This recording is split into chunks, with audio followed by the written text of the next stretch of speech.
Nunca había hecho teatro y este año me he apuntado a artes escénicas en el IS David y entonces quería ver cómo era todo del teatro. Al principio no conocía mucho como el mundo del teatro y me parecía interesante pues aprender y conocerlo, y también como que es una asignatura diferente a todas las otras, donde nos quitamos esa vergüenza y también jugamos a la vez que aprendemos y disfrutamos haciéndolo. Bueno, Ivette, que era la que hacía de profesor, yo le puse ese papel, pero tampoco sabía que lo iba a hacer tan bien porque es difícil de no conocer la obra ni nada y interpretarlo así de primeras. Lo que más me ha gustado es que me he sentido muy a gusto siendo el personaje que he hecho, porque me ha ayudado con muchas cosas como por dónde ir, la escenografía, lo que hemos hablado, todo ha estado muy bien.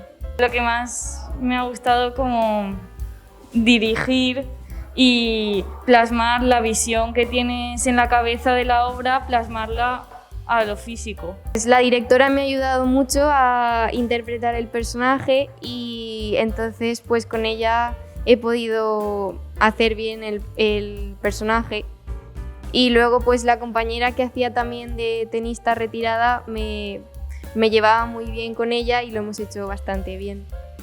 Sí, me parece interesante que nos propongan cosas nuevas y actividades como esta de expertos que saben y conocen el mundo del teatro. Sí, me gustaría hacer otros talleres y poder conocer más el teatro a fondo.